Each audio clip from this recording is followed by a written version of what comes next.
السلام عليكم، ازيكم يا حبايبي؟ عاملين ايه؟ يا رب تكونوا بخير وفي احسن حال.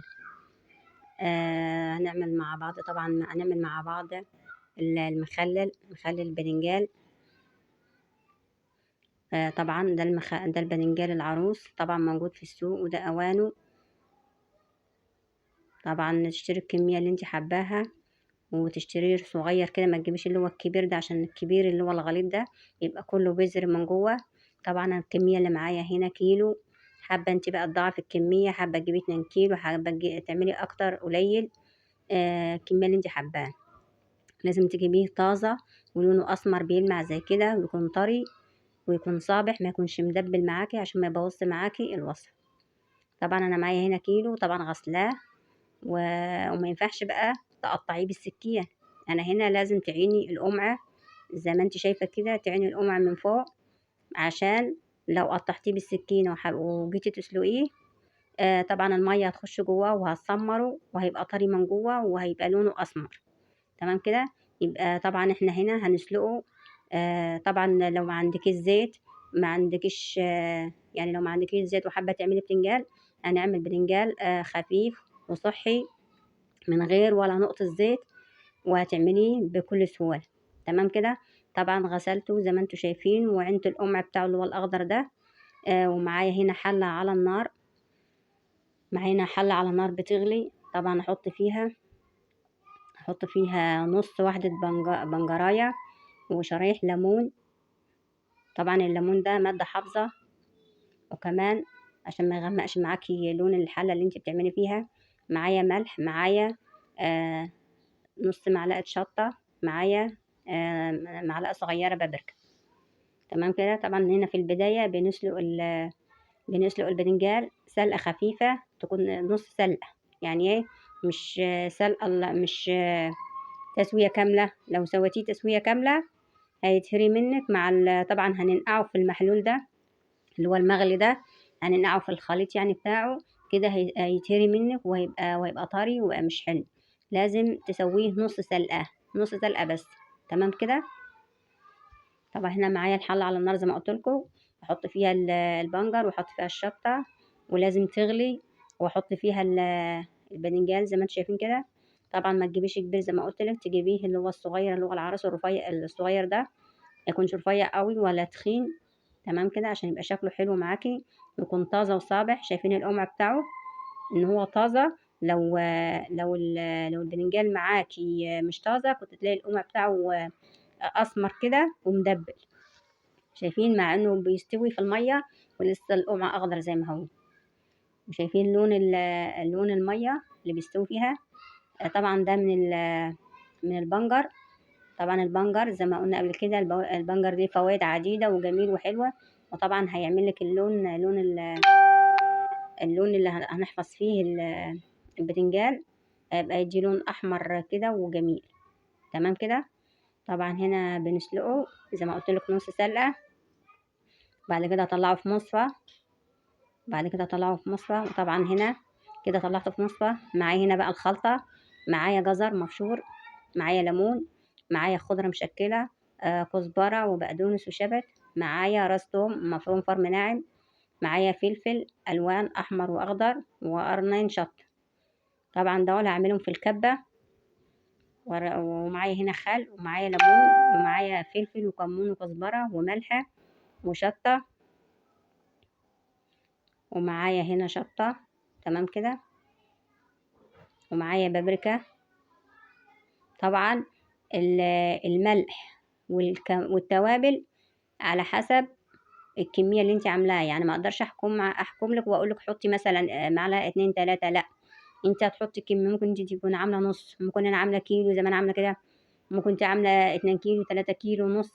على حسب الكمية اللي انت حابة اللي انت عاملاها هتحطي مقدار الملح. طبعا هحطي مقدار الملح والدقيق.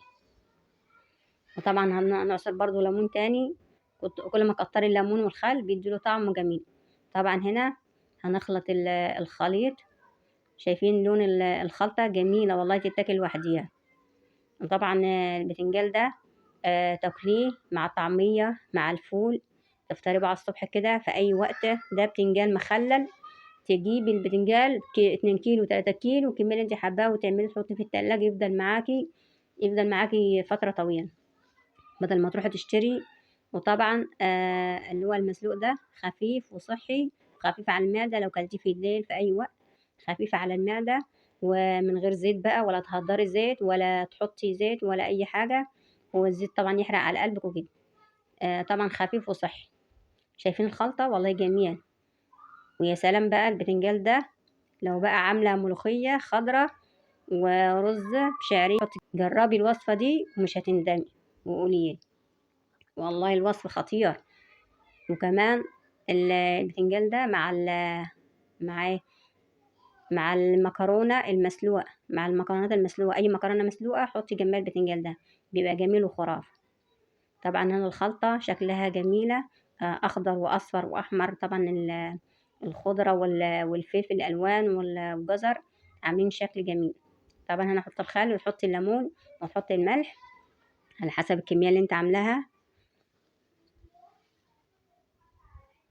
طبعا البتنجان دلوقتي يعني موجود في السوق وكتير، وأوانه دلوقتي وطري وجميل. طبعا كيلو العروس ده جايباه كيلو ب6 جنيه، وممكن تلاقيه ب5 جنيه. والبتنجان اللي هو التاني المدور ده جاب ال2 كيلو ب5 جنيه، يعني بكتير، يعني رخيص. يعني لو رحتي المحل جبتي وحدتين بس من اللي انت هتعمليهم دول دلوقتي دول، شوفي هتجيبهم بكام، وتقفي بقى طابور عشان تجيبي. طب ليه؟ هاتي كيلو واعمليه وجربي، ولو طلع جميل وحلو. وفي البداية أول حاجة تدوقي البتنجان إن كانت ممررة معاكي قبل ما تسلقيها، يعني وانت بتشتريها كده إن كانت لونها أبيض من جوه ومسكرة، هاتيها واعملها بقى واسلقيها واعملها الخلطة دي. لو كانت ممررة استبعديها تماما، عشان مهما تحطي لها توابل ومهما تحطي لها الخلطة دي هتبقى برضو هي ممررة. تمام كده؟ يبقى دي معلومة لازم تاخدي بالك منها، ان لازم تدوقي البتنجالة قبل ما تجيبيها. لو كانت ممررة أو لونها اسمر كده من جوه، ما استبعديها تماما، ما تجيبيهاش. تمام كده؟ طبعا هنا دي كده بولة بعمل فيها، او يعني بولة جايباها من المطبخ كده، اللي هي بتاع طقم الصيني، او هي طقم سلاطين عندي يعني. طبعا بحط فيها شكلها جميل. وهنا طبعا بفتح بالسكينة وهتشوفوا لون، طبعا عشان مش مسوياه سوا كامل. وطبعا القمعة، القمع اللي هو العرش الأخضر ومش فاتحاه. شايفين اللون؟ شايفين اللون أخضر وجميل ازاي؟ اللون أخضر وجميل ازاي، مش مهري، مش مستوي. طبعا عشان هتحطيه في التلاجة وهتحطي الخلطة هيستوي أكتر وهيبقى جميل ويشرب في التتبيلة. لو هريتيه وسويتيه على النار هيبقى طعمه مش حلو ويبقى طري كده وعمره ما. فعلا الوصفة دي أنا مجرباها قبل كده، يعني ما بنزلش وصفة إلا لما بجربها مرة واتنين وبلاقيها يعني نجحت معايا بنزلها لكم. يعني ما بنزلش أي وصفة كده وخلاص. فعلا أنا جربت الوصفة قبل كده، والبتنجان بقى طري وحطيته في التلاجة بقى فعلا ورميته. يبقى زي ما قلت لك كده، زي ما قلت لكم يا حبايبي، يبقى لازم نص تسوية، سويه نص تسوية. طبعا هنا بفتح البتنجالة بالسكينة واحط فيها الخليط، واحطها في البولة او صينية او اي حاجة عندك، او طقم، او يعني حلة بلاستيكية كده بتاع تلاجة، اي حاجة، اي حاجة حط فيها. تمام كده؟ طبعا هنا احط كل الكمية. طبعا بقى لو عجبك بقى الفيديو وحسيت ان انت استفدت منه باي حاجة، يعني قومي دلوقتي هاتي كيلو بتنجان وجربيه واعمليه. لو حسيتي ان انت استفدتي من الفيديو باي حاجة ما تبخليش عليا بقى باللايك والاشتراك. هنا بقول لك اخلص كل الكميه وارجع لكم تاني. طبعا هنا خلصت كل الكميه. شايفين اللون الاخضر مع الاصفر مع الاسمر كده خراف. طبعا هنا باقي التتبيله، بجيب بقى شويه من الميه بعد ما تبرد كده، شويه من اللي هي ميه السليق. شايفين لون المنجر؟ والله فعلا ده يشرب شرب جميل. وتزوديها بقى ملح، وتزودي تحطي بقى التتبيله دي، بقت التتبيله، وتحطي شويه خل وشويه ليمون. وطبعا هنا مادة الحفظ اللي هتحفظي فيها البتنجان. تمام كده؟ طبعا عشان هينشف منك هتحطيه في التلاجة وهينشف منك. معلش هنا الكاميرا عشان انا كنت بصور لوحدي، الكاميرا ما كانتش مظبوطه، اتعوجت. طبعا الخليط ده اللي هتشرب منه البتنجان، وهيفضل ايه، وهيفضل طري، هيبقى مظبوط يعني. يعني لو ما حطيتش الخليط ده عمر البتنجان معاكي ما هيستوي وهيبقى ناشف. يبقى عشان تلاقيه طري ومظبوط زي بتاع المحلات كده، لازم تحطي له اللي هو الخليط ده. وطبعا حبه سبايسي، حابه تحطي برضو شويه شطه تاني من اللي هي الحراقه حطي. وحطي بقى الملح، حطي بقى الملح ودوقي كده. تمام كده. حطي بقى حطي بقى الخليط. لو حابه تحطي بقى في حاجه اكبر من كده حطي، يعني البتنجان لو حابه يعني حطي في بلاستيكايه حاجه كبيره عشان الخليط ده يشرب منه.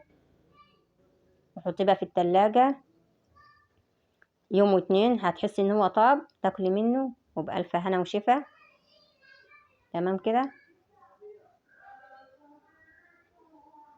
طبعا زي ما قلت لك البتنجان ده لا غنى عنه في اي وقت، هو ده موسمه. وممكن تعمليه لشهر رمضان، تخلليه كده وتحطيه برطمانات لشهر رمضان. كل عام وانتم بخير، يعود علينا وعليكم الايام بخير.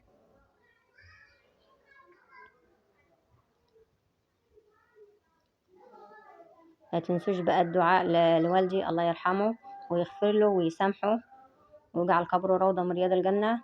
لوالدي والأولاد كلهم، ربنا يرحمهم ويغفر لهم ويسامحهم،